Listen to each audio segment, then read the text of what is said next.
அட ஆமாங்க மக்களே, தமிழகத்தில் தங்க நகைகளுக்குண்டான நகைக்கடன் அறிவிப்பை அரசு தரப்புலேருந்து வெளியிட போகிறாங்க. யார் யாருக்கெல்லாம் இந்த நகைக்கடன் தள்ளுபடி ஆகும் அப்படின்ற பட்டியல் ஒன்று தேர்தலுக்கு முன்னாடியே வெளியிட போகிறதா சில அன்அஃபிஷியலான தகவல்கள் வந்திருக்கு.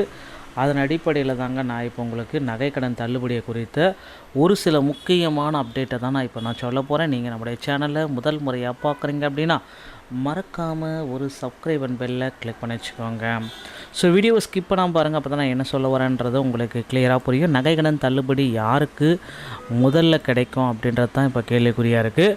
ஸோ வங்கிகளை பொறுத்த வரைக்கும் 2026 தேர்தல் தள்ளுபடி அப்படின்றது ரொம்ப எக்ஸ்பெக்டேஷனாக இருக்குது. வங்கிகளில் 2026 தேர்தல் தள்ளுபடி நகைக்கடன் முக்கியமாக தள்ளுபடி செய்கிறதுக்கு உண்டான ஒரு அறிவிப்பை வெளியிட போகிறாங்க. தற்பொழுது அதிகரித்து வரும் தங்க நகைக்கடன், ஸோ இதை அதிகமாகவும் கொடுக்குறாங்க.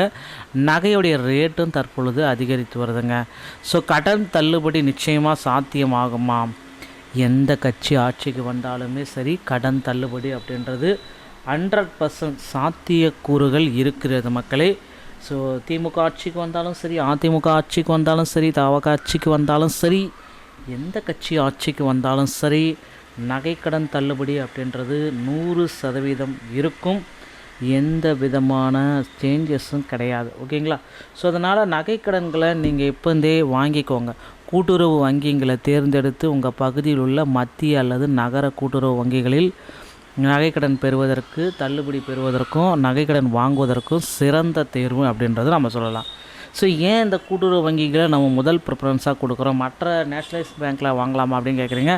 தமிழக அரசின் கீழ் செயல்படுவதால் மாநில அரசின் தள்ளுபடி அறிவிப்புகள் இங்கு தான் முதல்ல கிடைக்கும். ஸோ மீதி நேஷ்னலைஸ் பேங்க்கில் 7லையும் கிடைக்கும், ஆனால் பட் கொஞ்சம் டிலே ஆகும். ஆனால் முதல்ல கிடைக்கிறது தமிழக அரசு அறிவித்த அந்த மாநில அரசுடைய கட்டுப்பாட்டில் இருக்கிற வங்கிகளில் கிடைக்குங்க. 2026 தேர்தல் கடும் போட்டி, கவர்ச்சிகரமான வாக்குறுதிகள் எல்லாமே எல்லார் தரப்புலேருந்து எதிர்பார்க்கப்படுது. ஸோ எந்த வங்கியில் கடன் வாங்குறது அப்படின்றது தான் நான் இப்போ உங்களுக்கு கிளாரிட்டியோடு சொல்லியிருக்கேன். ஸோ அதனால் முதல் ப்ரிஃபரன்ஸாக உங்கள் பகுதியில் இருக்கிற கூட்டுறவு வங்கிகளில் போயிட்டு 5 சவரனுக்குள்ளார நகைக்கடனை பெற்று வைத்து கொள்ளுங்கள். ஸோ எவ்வளவு கடன் பெறலாம் அப்படின்னா 5 சவரனுக்குள்ளாமல் வச்சு நீங்கள் நகைக்கடன், அதாவது 40 கிராம். ஸோ கடந்த கால தள்ளுபடி திட்டத்தின் அடிப்படையில் 5 சவரன் வரையிலான கடன்களை பிறப்பது அதிகரிக்க நகைக்கடன்களுக்குண்டான வாய்ப்புகளை அதிகரிக்கும். ஸோ முன்மாதிரி 2021 கூட்டுறவு வங்கிகளில் 5 சவரன் வரை பெறப்பட்ட நகைக்கடன்கள் தள்ளுபடி செய்யப்பட்டது. சில ரூல்ஸ் அண்ட் ரெகுலேஷன் எல்லாமே ஹெவியாக கொடுத்துருந்தாங்க.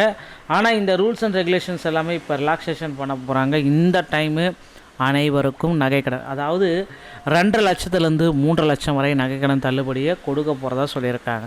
ஸோ தேசிய மயமாக்கப்பட்ட வங்கிகள்லேயும் சில வங்கிகளில் நகைக்கடன் தள்ளுபடியை கொடுப்பாங்க.